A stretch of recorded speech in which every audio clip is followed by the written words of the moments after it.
chapter 55.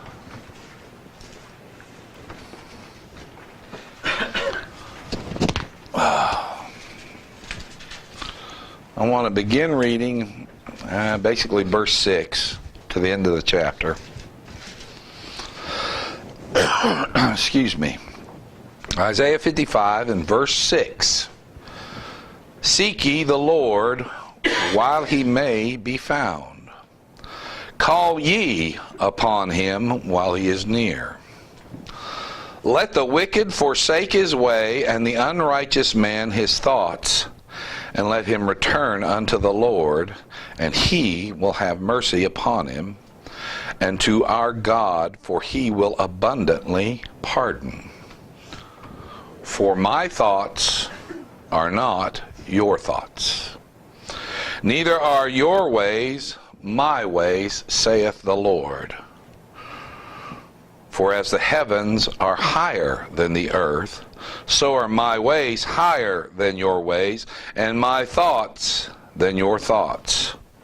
For as the rain cometh down, and the snow from heaven, and returneth not thither, but watereth the earth, and maketh it bring forth and bud, that it may give seed to the sower, and bread to the eater, so shall my word be that goeth forth out of my mouth.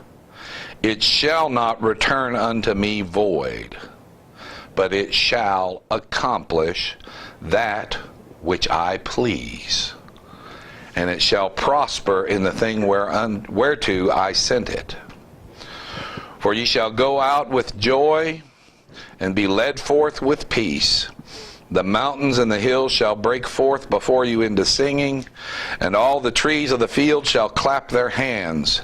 Instead of the thorn shall come up the fir tree, and instead of the briar shall come up the myrtle tree. And it shall be to the Lord for a name, for an everlasting sign that shall not be cut off.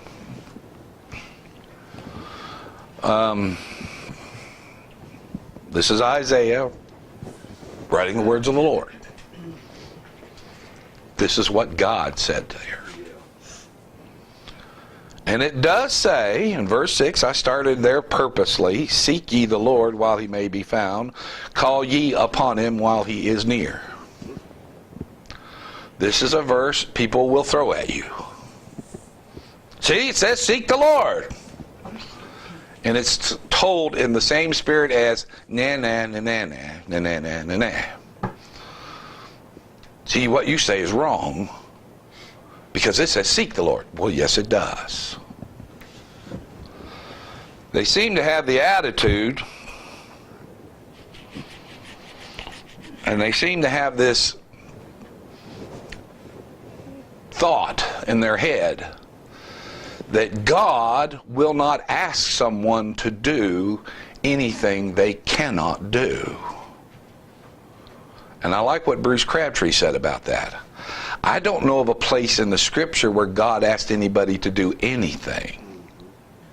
God commands. This is not a request. This is a command, and God has never commanded us to do anything we could do without his work first. Yeah, that's right. He's very clear we cannot come to him. He's very clear we will not come to him. But he's also very clear, it says seek ye the Lord. But very clearly also it says seek ye the Lord. Who's he talking to here? Verse 1, back it up just a little bit. He's talking to those who are thirsty. Are you thirsty? Are you thirsty? Seek ye the Lord. Oh, everyone that thirsteth, come ye to the waters, he that hath no money. Come ye buy and eat, yea, come buy wine and milk without money and without price. Verse 3, he's referring to, incline your ear and come unto me. Hear, and your soul shall live. Who inclines their ear? Well, first part, those that are thirsty. Second part, those whose ears have been circumcised. Those that are thirsty, those that incline their ear, come unto me. If you can incline your ear, you're not stiff-necked. You're not uncircumcised in heart and ears. And it says, I will make an everlasting covenant with you, even the sure mercies of David. Then verse 5, right before verse 6, seek the Lord. Behold, thou shalt call a nation that thou knowest not.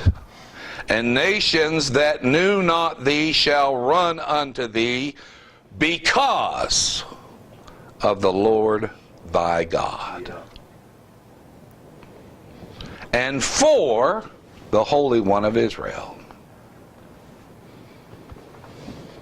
For he hath glorified thee. Nations that knew not thee shall run unto thee.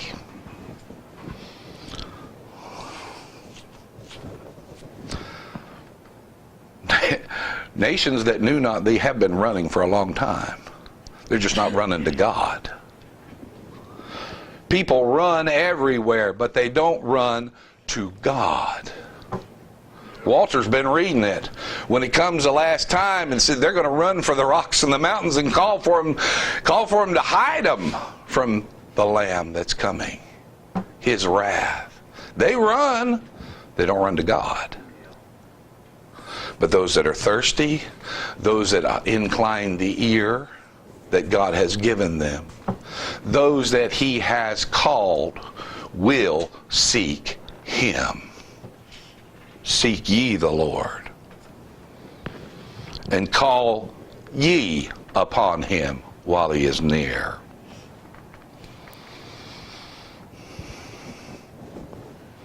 And they run to the Lord because of the Lord and for the Holy One of Israel. For he has glorified thee. Christ has glorified the Father.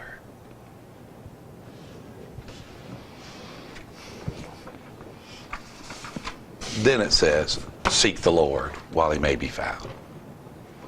Men only seek the Lord after he has called them. Men only incline their ear and hear after the Lord has called them. And men only run to him after he has called them.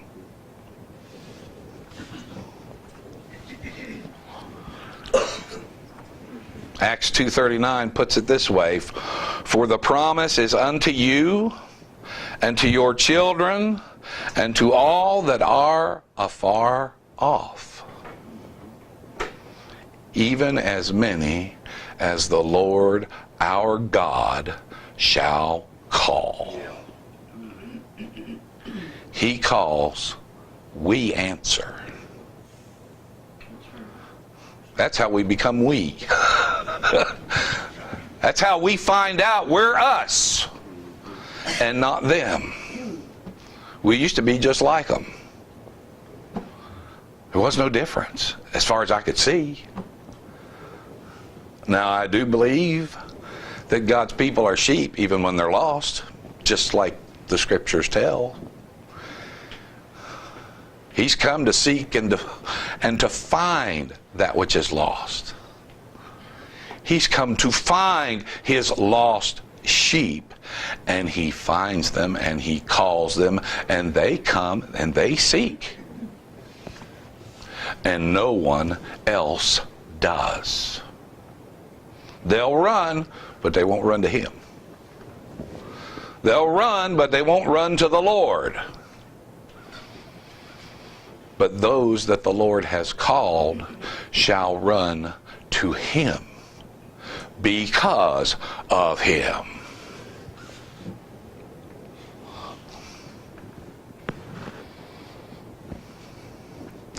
This next statement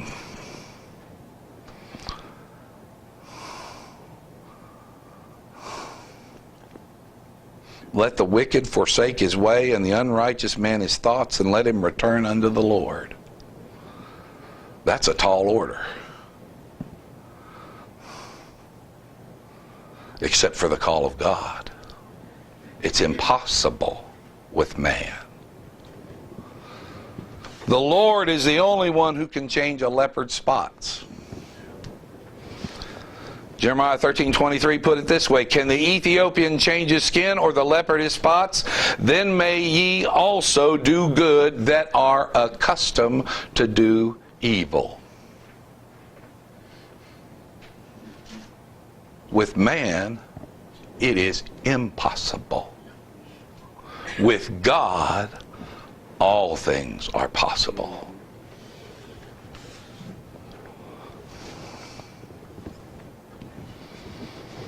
The Lord calls, and we answer. The Lord gives life, and we have life. The Lord gives eyes and ears and a heart to understand. And we hear, and we see, and we understand. And without it, we're deaf and blind and dead.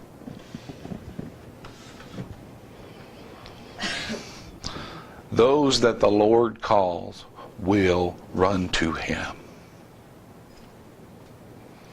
when they incline their ear and they hear.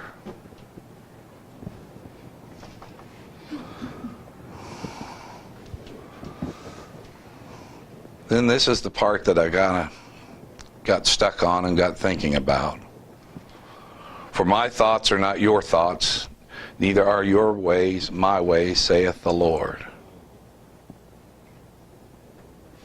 And I made a list here. And it started with my thoughts because that's the easy one. I know more about my thoughts than I really want to know some days.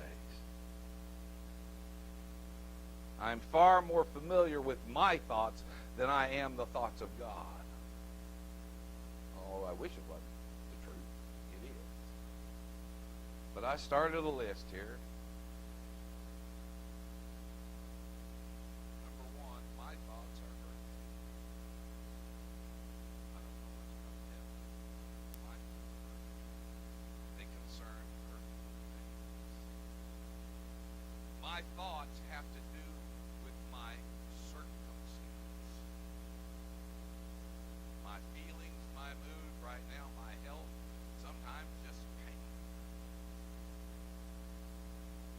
My thoughts are sometimes just plain fiction, mere imagination. I wish this was so. Why can't this be this way? Why can't this be that way? Which goes back to my circumstance and goes back to it being earthly. This is what I have to deal with in my life. And my thoughts are limited by my mind, which means basically they're scattered. My thoughts are not good. My thoughts are limited by my depravity, which I still have. You know, it says, out of the abundance of the heart the man speaketh, even though it's not as abundant.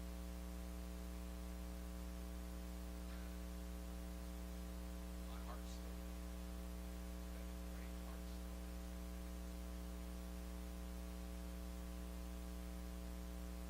My thoughts are sinking. I can only do one thing at a time. Give unto. Sometimes my thoughts are just plain wicked and nasty. A lot of times my thoughts are worse than what I say. And sometimes what I say is bad. I shouldn't say it. And my thoughts are often too slow. I think of the perfect reply for somebody about a half hour later.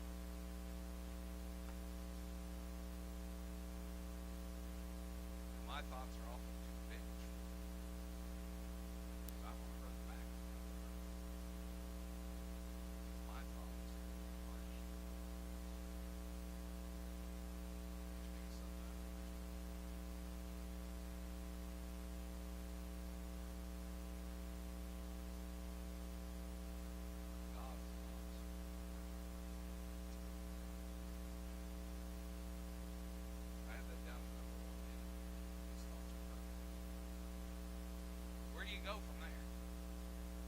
don't know perfect. But God is perfection. He is never wrong. I don't understand everything or even close.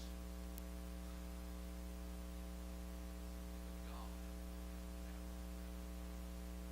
shall not judge of all because God's thoughts are right. God's thoughts are holy. God's thoughts are non-fiction. God's not making up stories.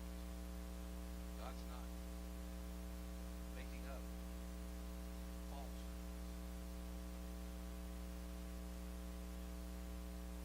My capacity for self-delusion in my mind. God's not.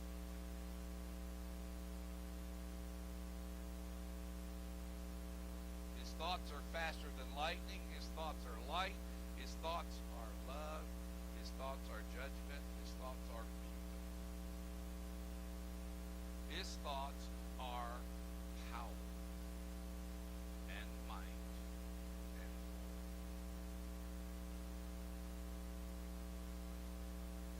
His thoughts are high. His thoughts are better. His thoughts are reality.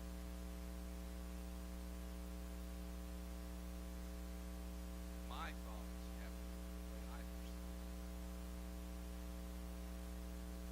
Whether wrong or right, true or false.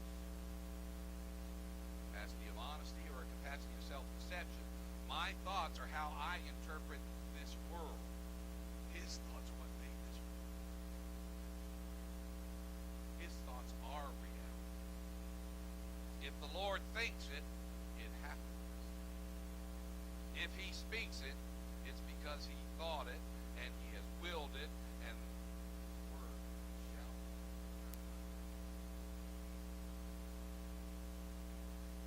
His thoughts are like his word. They accomplish his pleasure according to his will. His ways are better, just like his thoughts. They're perfect. His ways are higher. My ways have a tendency to come down to selfishness. God's ways are all right and righteous and holy and just and good. His ways are not determined by circumstance, neither are his thoughts. His ways are the circumstance. Just like his thoughts. His ways are always right, perfect, and holy, and my ways are none of the above. God's ways are exactly like his thoughts. The Lord acts exactly the way he thinks. I can't do it. With my thoughts, I don't want to.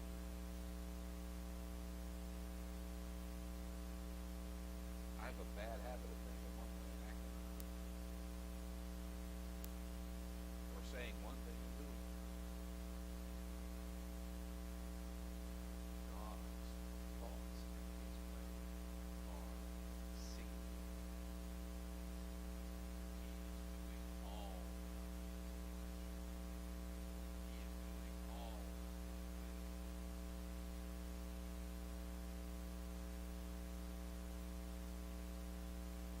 He does not have to bite his tongue to keep from saying something.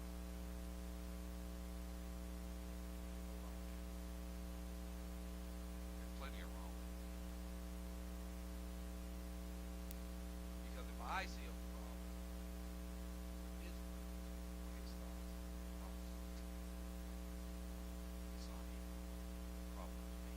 If I have a problem with this book, the problem is with me, not with him.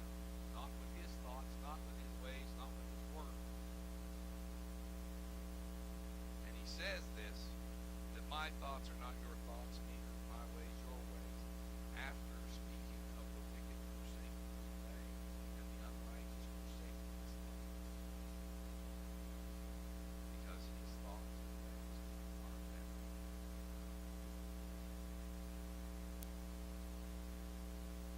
God will all.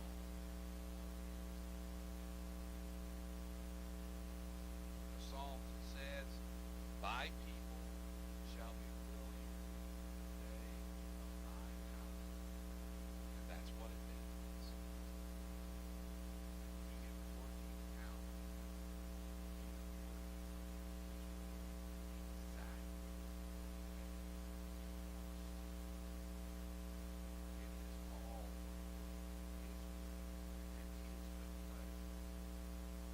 Because God delights in loving kindness. God delights in righteousness. And God delights in judgment.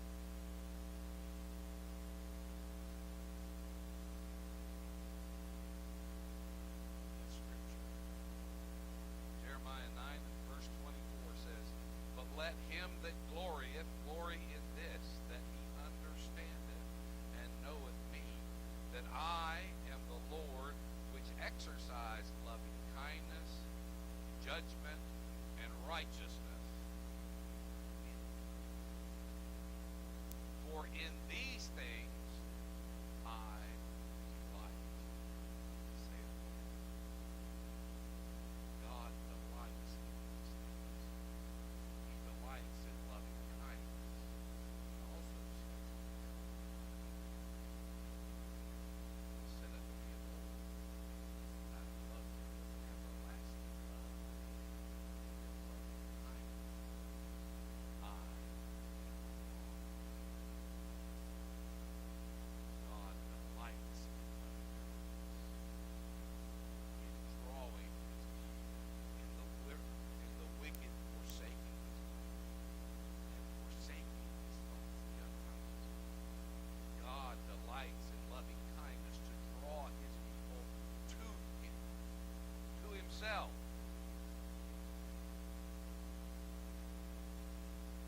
God delights in these things because he is loving kindness. He is righteousness. We read it not too long ago. It says, talking about wisdom, but referring to Christ, I was with him. There's one brought up with him. And I, daily, is delight.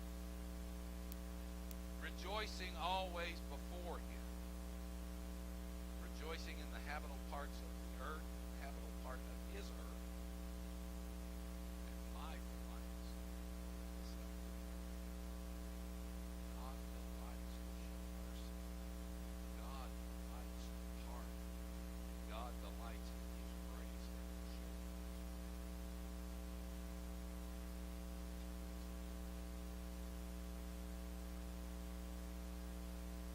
His thoughts are not.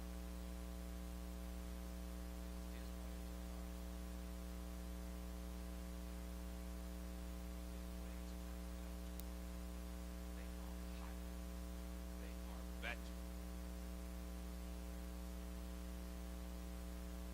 If it was up to me, I'm probably of the persuasion where I'd say, friends, amen.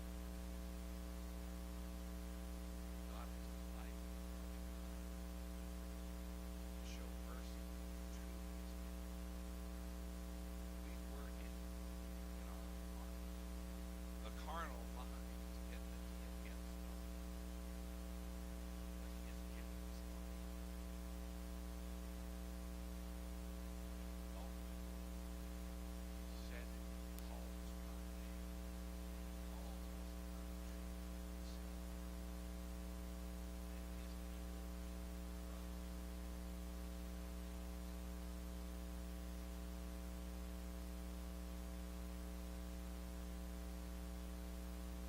Deuteronomy 10 and 15 says this, only the Lord hath a delight in thy heart, to love him. And he chose their seed after them, even you above all people, as it is this day. The Lord's delight, the Lord's thoughts, the Lord's ways has the exact result that He wants to have. Ye love thy fathers and the children of your sins after. The next verse after that is actually one I read last week. Circumcised therefore before sin.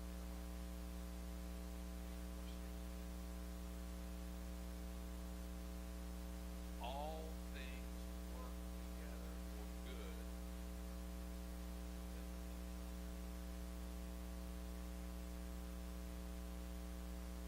that love God. Them that love God.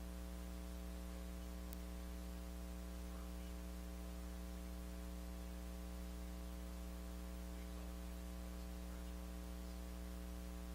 And it isn't that way.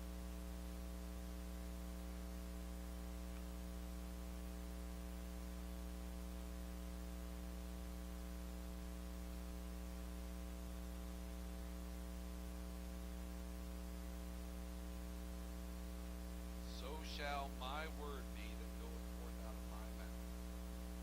It shall not return unto me void, but it shall accomplish that which I please, and it shall prosper. Whereto I send it. God's thoughts are perfect, His ways are perfect. He does not.